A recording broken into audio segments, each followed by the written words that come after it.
Hello students, मैं रुचि शर्मा आज आपके लिए लेकर आई हूँ पार्ट 7। कल पार्ट 6 में मैंने आपको बताया था कि टेंस 3 तरह के होते हैं, प्रेजेंट, पास्ट एंड फ्यूचर। और इन तीनों टेंसेस के भी 4-4 पार्ट्स होते हैं, indefinite, continuous, perfect, perfect continuous. तो हमने सबसे पहले प्रेजेंट इंडेफिनिट किया था।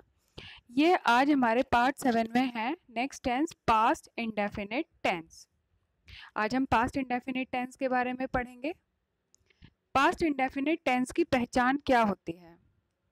इन वाक्यों के अंत में था, थे, थी, लिया, दिया, किया आदि शब्द आते हैं, यानी जो काम है वो पास्ट में हुआ था।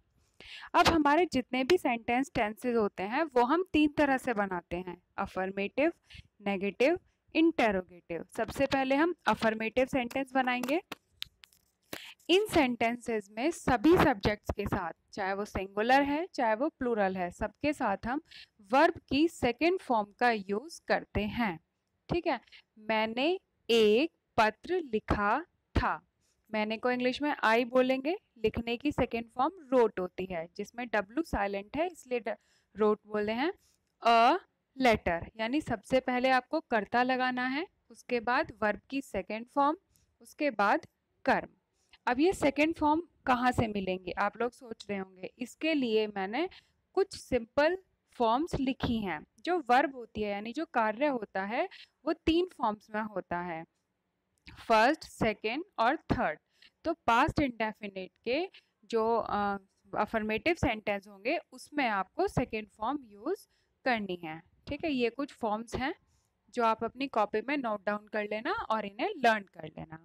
ठीक है, अब हम आते हैं नेगेटिव सेंटेंस की ओर। नेगेटिव यानी नकारात्मक, नहीं। यहाँ पर हम सभी सब्जेक्ट्स के साथ वर्ब की फर्स्ट फॉर्म यूज करेंगे और नॉट में डिड नॉट का यूज करेंगे। अब बात आती है सेकेंड फॉर्म क्यों लगाएंगे, क्योंकि डिड अपने आप में सेकेंड फॉर्म है। देखो मैं आपको दिखाती हूँ डिड कहाँ है। ये देखो सेकेंड नंबर पर डू, डू की सेकेंड फॉर्म डिड, और थर्ड डन। क्योंकि डिड अपने आप में खुद ही सेकेंड फॉर्म है, इसलिए हम जो लगाएंगे वो सभी सब्जेक्ट के साथ डिड नॉट के साथ वर्ब की फर्स्ट फॉर्म यूज करते हैं। मैंने एक पत्र नहीं लिखा था। मैंने को इंग्लिश में कहेंगे आई। आई के साथ हम लगाएंगे did not. I did not write a letter. देखो लिखने की फर्स्ट फॉर्म लगाई है मैंने यहाँ पर। सबसे पहले कर्ता, फिर डिड नॉट, फिर वर्ब की फर्स्ट फॉर्म और सबसे लास्ट में कर्म।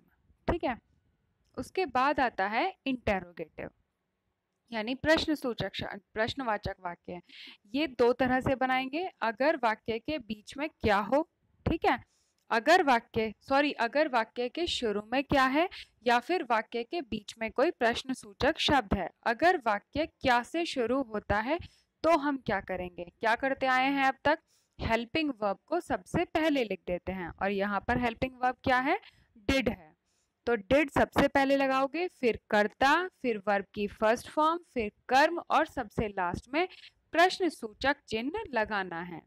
जैसे क्या वह स्कूल गया था, तो इसमें हेल्पिंग वर्ब है डिड, तो मैं डिड सबसे पहले लगाऊंगी, उसके बाद ही, वर्ब की first form go to school, did he go to school. अगर वाक्य के बीच में प्रश्नसूचक शब्द आ जाए, प्रश्नसूचक शब्द कौन कौन से होंगे, क्या, क्यों, कब, कैसे, कहाँ, ये सब होते हैं प्रश्नसूचक शब्द। तो सबसे पहले आप प्रश्नसूचक शब्द की इंग्लिश लगाओगे, फिर डिड, फिर कर्ता, फिर वर्ब की फर्स्ट फॉर्म, लास्ट में कर्म। वह स्कूल क्यों नहीं गया था, सबसे पहले आप क्यों की इंग्लिश लगाओगे, वाई। फिर did he not go to school. आया समझ? नेक्स्ट, तुम कहाँ रहते थे, तुम की वेयर, सॉरी, ठीक है, where. Did, where did you live, okay. Where सबसे पहले वेयर, फिर डिड, तुम की you, live, where did you live, सबसे लास्ट में question mark sign. Translate into Hindi, ये जो इंग्लिश, ये जो सेंटेंस मैंने आपको दिए हैं ये आपको इंग्लिश में ट्रांसलेट करना है। ये गलती से मैंने हिंदी लिख दिया है, आप इसे इंग्लिश लिखना है, ठीक है।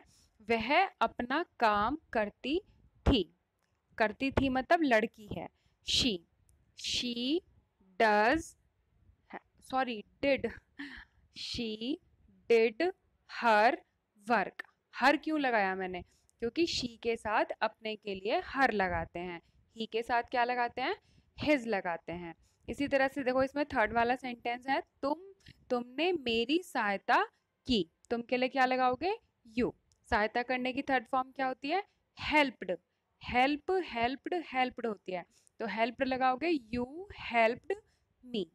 तो इसी तरह से ये सेंटेंसेस आपको इंग्लिश में ट्रांसलेट करने हैं।